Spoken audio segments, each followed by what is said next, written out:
In the dusty heart of Oyo village, where moon lighting more than the stars, lived a woman named Folu, beautiful like the morning sun, deadly like the cobra under dry leaves. Folu, her laughter could shatter a man's common sense like wind scattering millet. Her words were honey poison, and her eyes. Men fell, wives wept, children suffered. Folu was not stranger to breaking homes.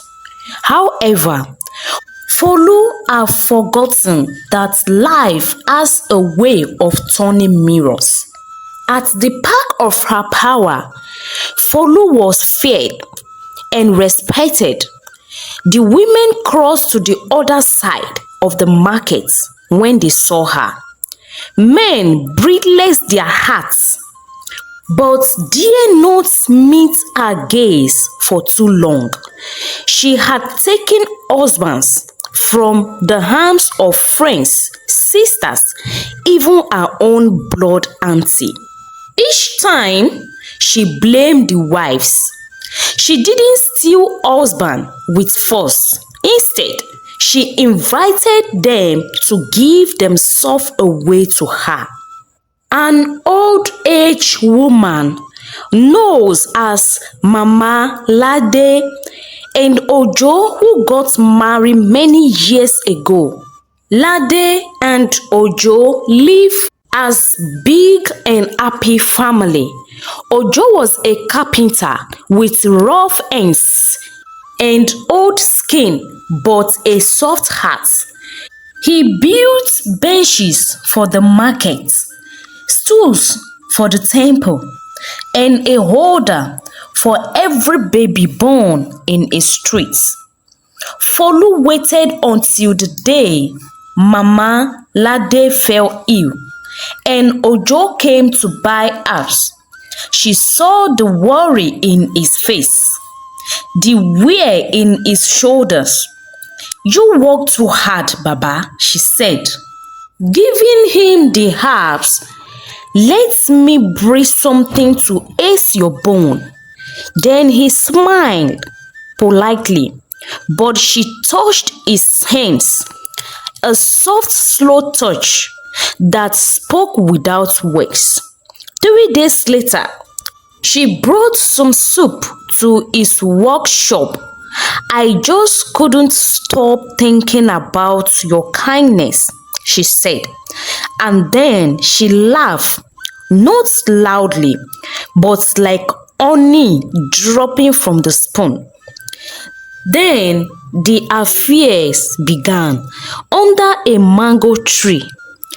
Mama Ladi didn't even notice until the day Ojo stopped eating her yam and wouldn't meet her eyes. Folu was sitting in her compound when Mama Ladi came. "So you have shifted your evil mind and desire to my side. An old man, leave my husband alone, you this evil woman." Folu sat looking at Mama Ladi shouting but refused to talk. Folu was just adjusting her top again and again. Then Mama Ladi left her compound angrily.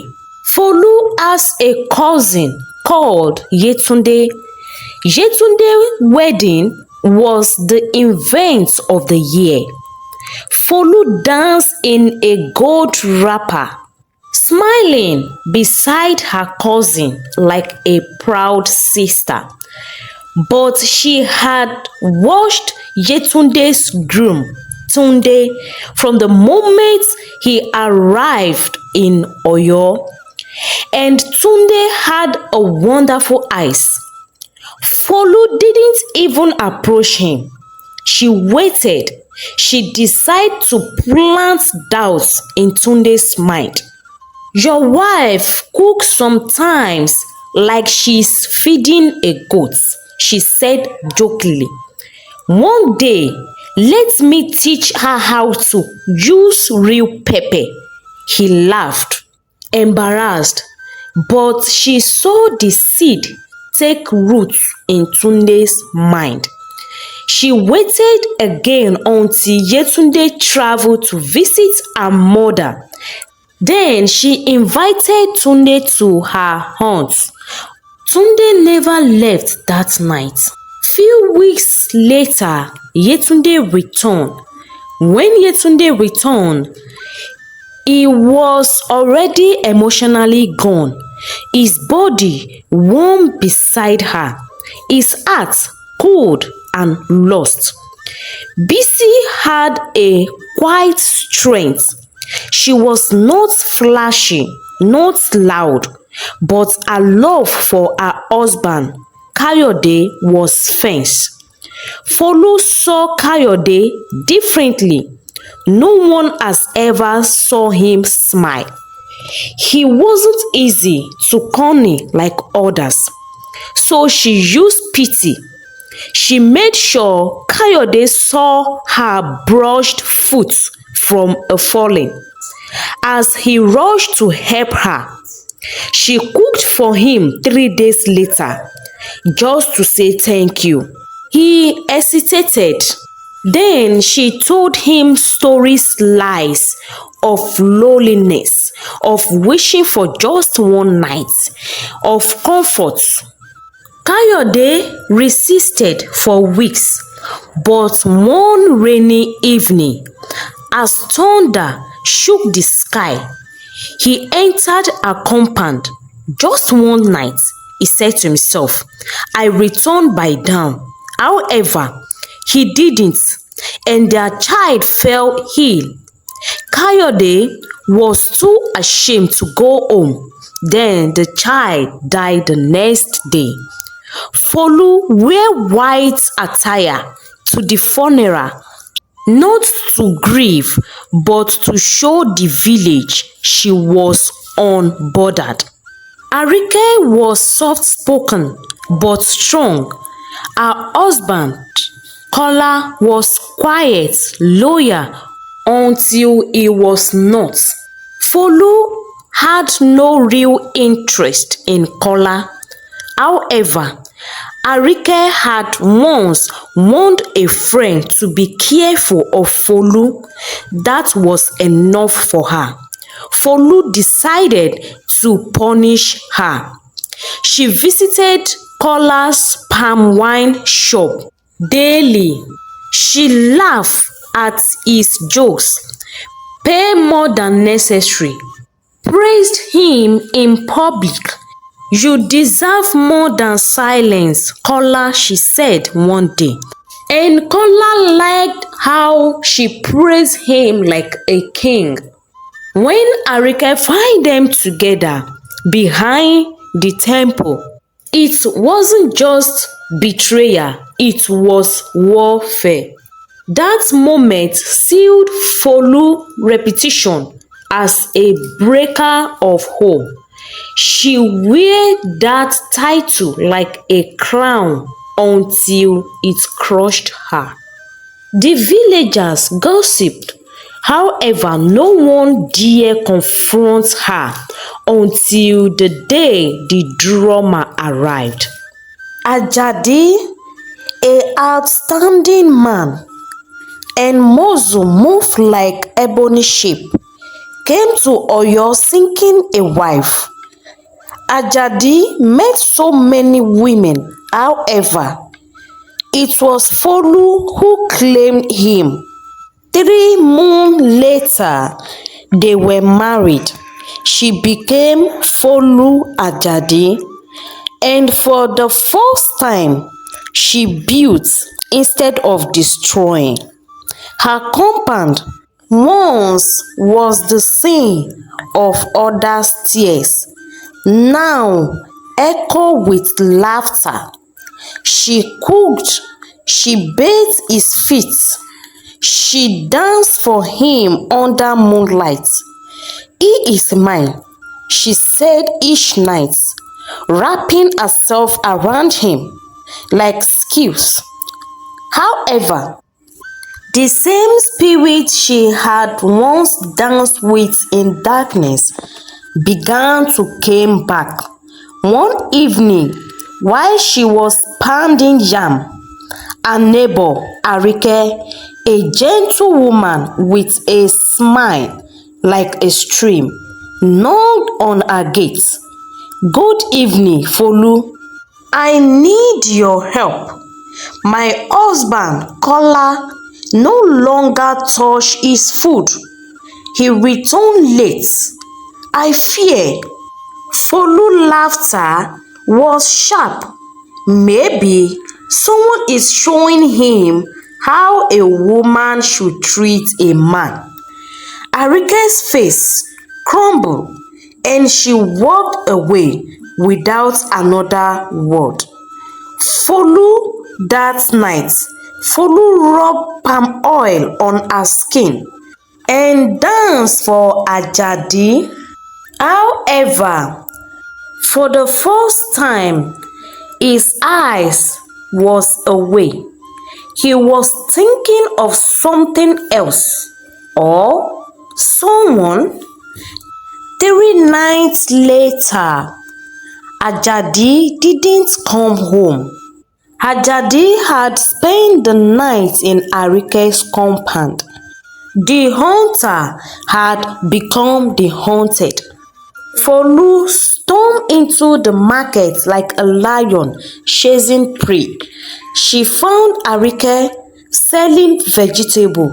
The market fell silent. "You think you can touch my husband?"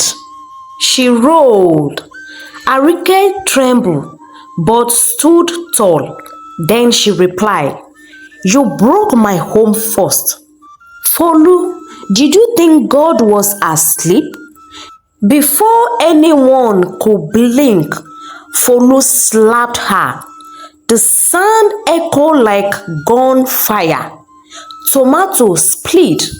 Children screamed. All of a sudden, Ajadi appeared, grabbing Folu's waist. "Enough!" he shouted at her. "You cannot break people's hearts and expect your own to be untouched." However, Folu wasn't finished. Folu removed her waist from Ajadi like a cobra unrolling from a careless hand. Her eyes that was once cold and soft now burned like hot coal. "Ajadi, you are mine. You swear before the elders. You drank the palm wine from my father's hand. Is that word nothing now because of a shaking like Arike?" Ajadi's hand tied. He glanced at the yam hawker, the old woman sitting at the market square, and the fish sellers. "You shame me first, Folu," he said coldly. "I heard how you slept with people's husbands. You destroy families like a wildfire. Now that yours smoke, you are crying." Folu, hearing those words from Ajadi, those words cut so deep. She grabbed Arike. Market basket trembled. Women screamed and scattered as 2 women fell into the dust. However, Arike had grown strong in sorrow. She fought back with the fury of every sleepless night she had cried for her lost marriage. It was not a fight, it was a punishment. When the dust settled, both women bled. Ajadi stood still, watching and unmoved. Folu stood rubbing her face, swallow. Pride shattered. She looked at the blood on her finger, not Arike's blood, but her own blood. She felt sad and disappointed. Is this how the wives felt? Is this how their souls scream while I laugh with their husband in my bed? The market women turned their back on one by one. They left her standing in shame until she was alone with the wind. That night, she did not light her fire. She sat under the mango tree behind her compound, barefoot, her head bowed to the ground. For the first time, she cried, this time around, not the crocodile tears of manipulation, but raw and true tears. The spirits listened as she cried bitterly. Then she sighted a shadow and lifted up her head. It was Iyagba, the village seer. I came because I heard what happened. Did you know you play with women's hearts like they were beads? Folu, now you count your own broken and shattered. Folu wiped her tears with the back of her hand. Iyagba, what must I do to fix this? To keep Ajadi? To undo what I've done?